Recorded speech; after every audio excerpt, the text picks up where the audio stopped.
January was a tremendous start to my reading year. I read 8 books, including 2 books by 2 of my favorite authors, Stephen King and Gavriel. I discovered 2 new authors that may end up being all-time favorites of mine, and I had 2 books that were kind of a photo finish for my book of the month. So I'm going to save those 2 last. I'm going to have my book of the month at the very end as usual, and my runner-up just before it. But January was great. Let's talk about everything that I read in January.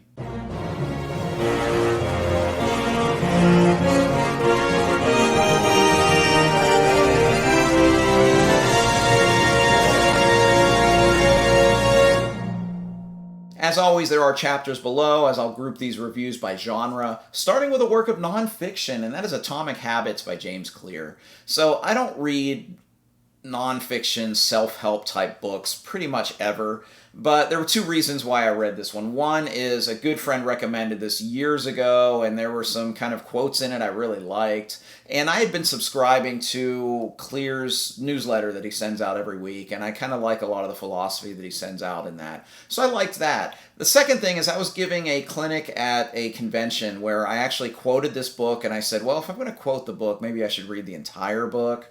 So here we are. This is Atomic Habits by James Clear, and this talks about habits. And what I like most about it is it made me think about my own habits, the good ones and the bad ones. And the bad habits is probably the focus of this is not only how to get rid of bad habits that you may have, but how to start new ones. And they gave me some good ideas on that, the things that I'm still trying to improve about myself. But what I liked even more was it made me reflect upon the good habits that I do have in my life. It made me think about how I started those habits, how I maintain them, and just how I've been able to keep those habits going, I guess, over time. I think anything in life that we can, at least for me, more consciously think about and be able to, I guess, really understand the positive things that we do and the why, whether it's habits or just the things that I do in my life. I think it's great to be able to just think about them more consciously, and I enjoyed that aspect of the book. I will say it's maybe a little bit long for its topic, but I did take a couple pages of notes, and I think it's a really good book, and I think it was a great way to start some nonfiction injected into my TBR this year. I did not read enough nonfiction last year, so I hope to read at least like 8 or 10 works this year, and I'm glad I picked up Atomic Habits. So if you want to be more conscious about your own habits, good or bad, as well as maybe get some great strategies to implement some new good habits in your life, I can definitely recommend Atomic Habits by James Clear. So continuing my journey through The Sun Eater by Christopher Ruocchio, this month I read Queen Amid Ashes, which is the second novella in the Sun Eater universe. So I've now read the 2 novels and the 2 novellas that start this journey. And this is set right after the second book, Howling Dark. And I really enjoyed it because at the end of Howling Dark you see that Hadrian Marlowe is going to be embarking upon kind of a different role, different position within the Empire, and I had kind of wondered what that was going to be like. Well, you get to see a little glimpse of it in this novella, because he is sent to a world where the alien Silson have kind of almost destroyed this world, hence Queen Amid Ashes as the title, and he's there to kind of drive them out. And while I found the overall story was a bit predictable, what really impressed me was the end of this novella. There's some decisions that Hadrian makes that I did not see coming that really has me intrigued as to where this character's arc is going to go throughout this series. So I really enjoyed the ending of it. I would say that if you're someone who's just reading the novels, I think The Lesser Devil, the other novella, is kind of skippable, but I think Queen Amid Ashes was one that's probably a little bit more worth your time.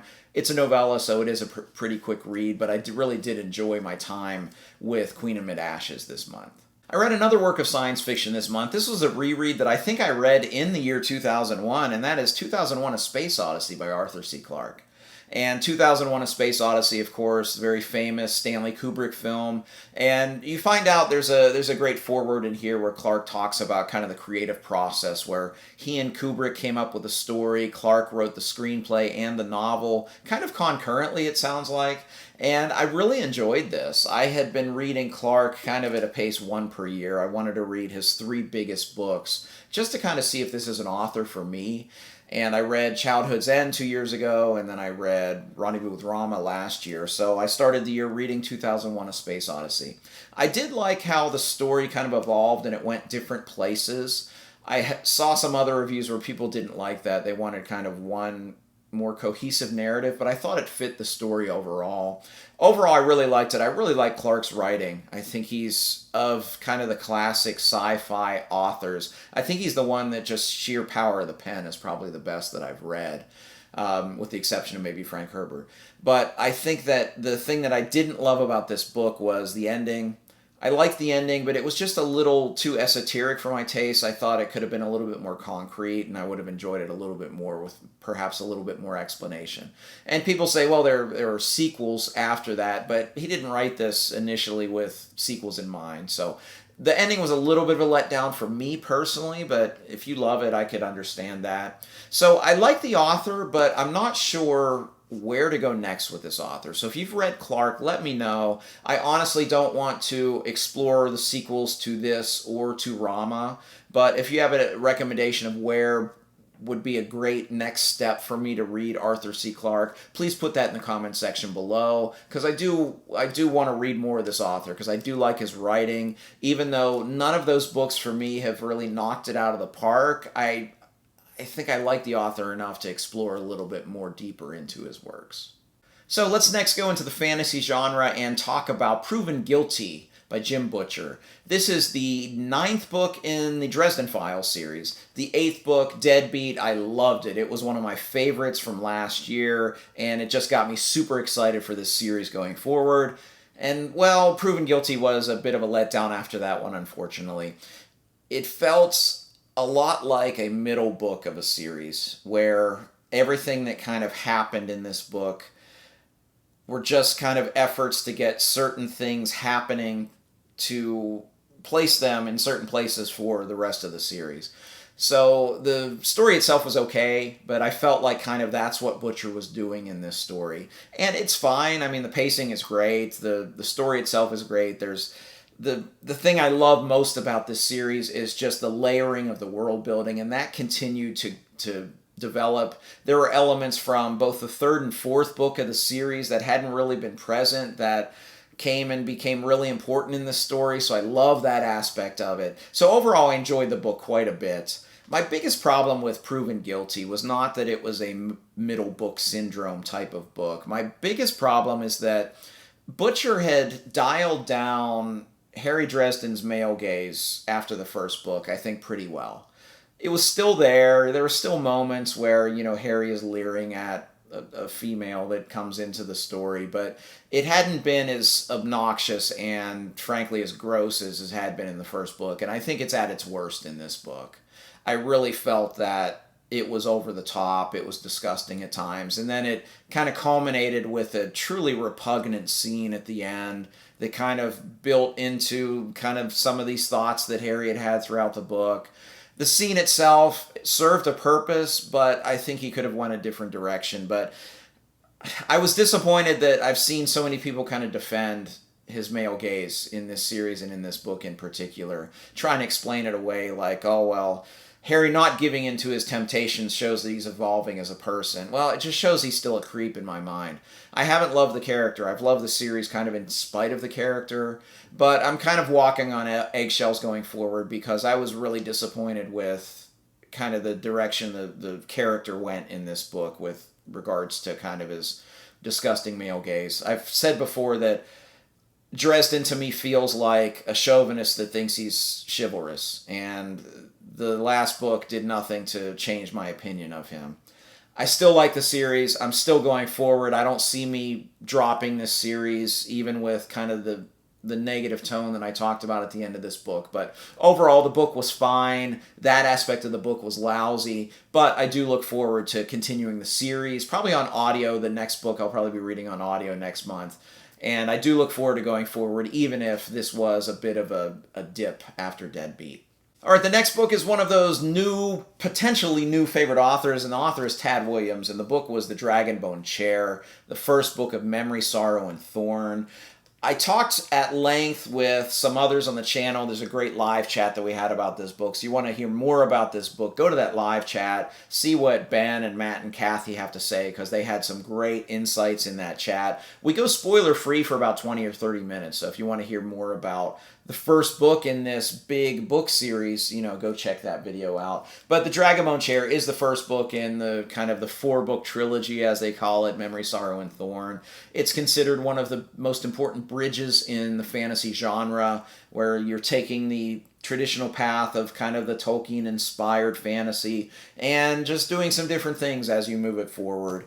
And I felt that it did have that feel, very much so, because it felt very, very traditional. But you can see that there are some things that are pushing it in a little different direction. It's obvious when you've read George R. R. Martin, Brian Lee Durfee, to name two, it's obvious that those two authors are heavily influenced by this series. I really enjoyed the book, although I did feel the middle of it dragged tremendously. I thought it was super, super slow, and I did think in general that there were some, just some plotting issues.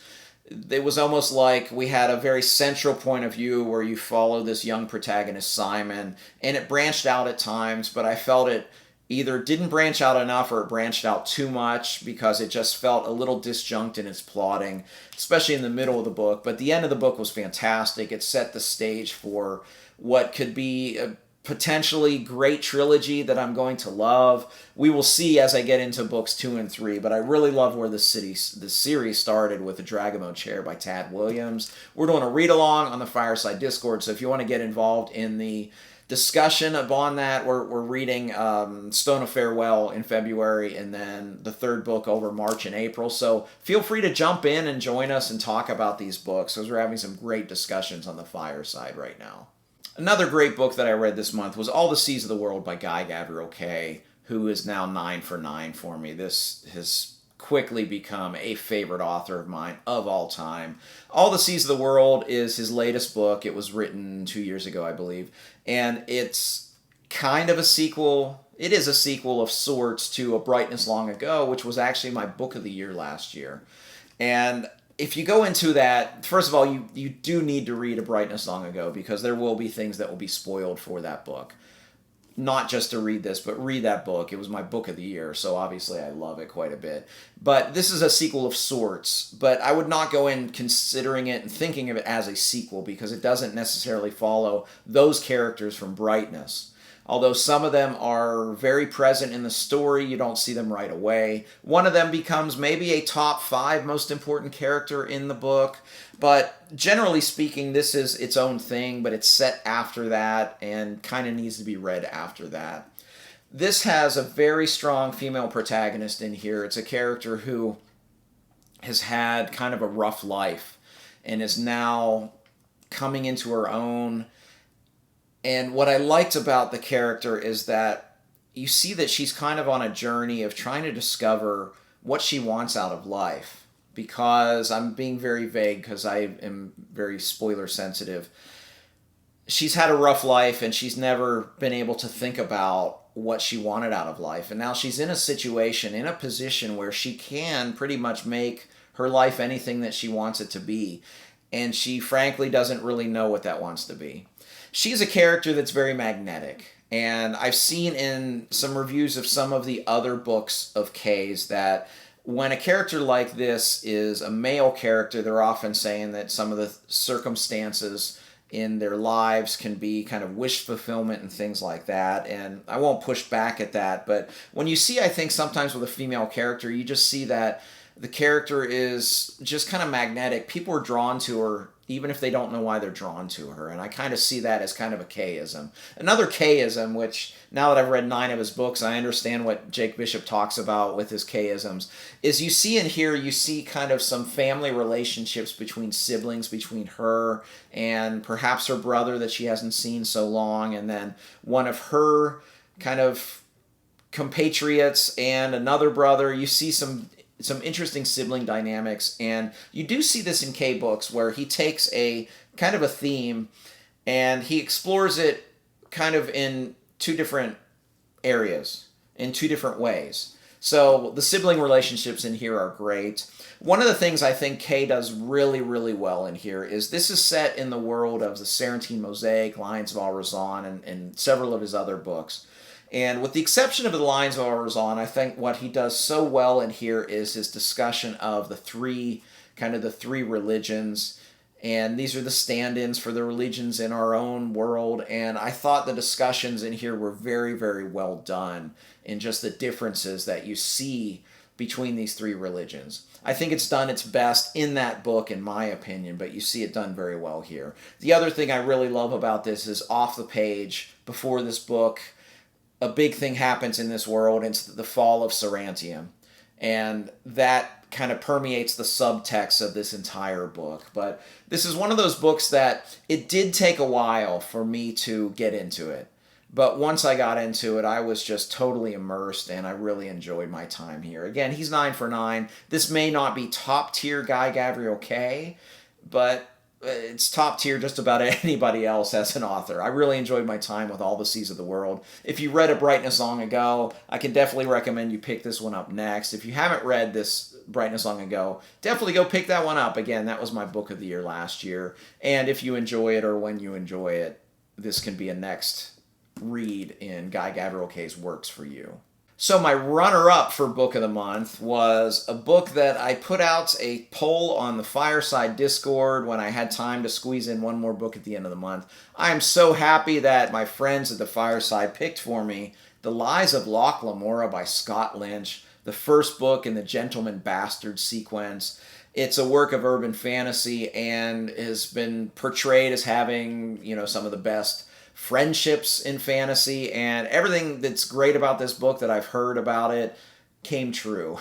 I really enjoyed my time with this.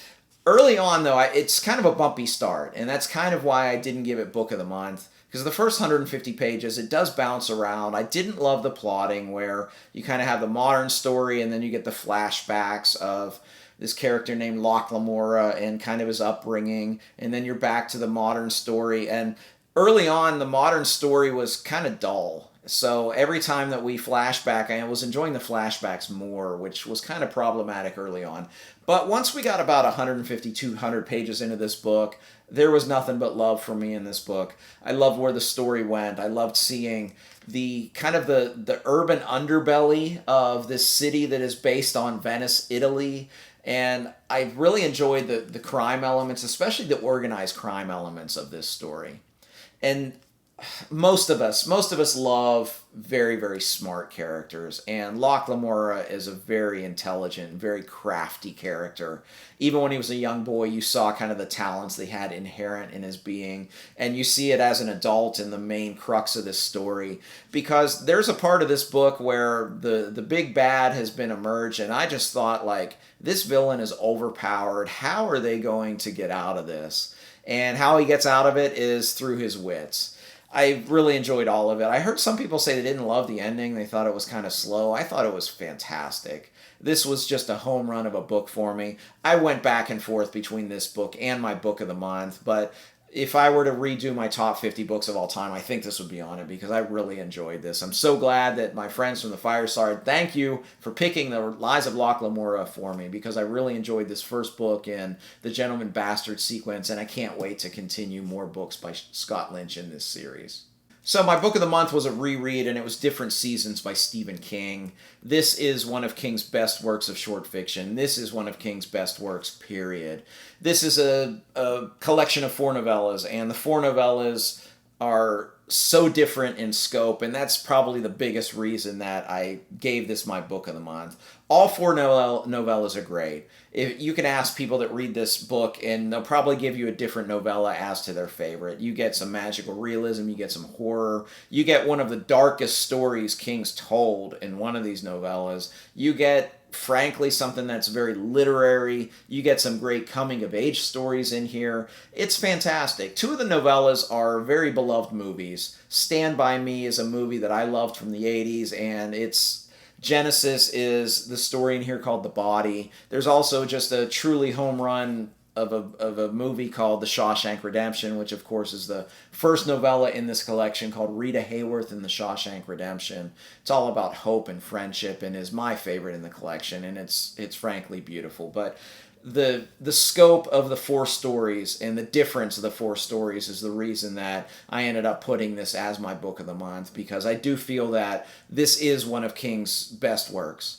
I've long said that I feel that this is a great entry point into this author, and I hadn't read this in 25 years, no longer, 30, 35 years. I read this before Shawshank Redemption, the movie, came out, so it's been a while, but upon reread, my thoughts about this have not changed. It's one of King's best works. It's a great entry point into his works as well, and it's just a book that I love that is easily my book of the month. Well, not easily. Liza Locke Lamora was right up there, but it's a worthy book of the month to start 2025. So, Different Seasons by Stephen King is my book of the month, January 2025. If you want to hear me talk more about this collection in a little bit more depth, I did put out a video a week or 2 ago about this as part of my short fiction project. Episode 3 was Different Seasons, where I give you more detailed overview of this book.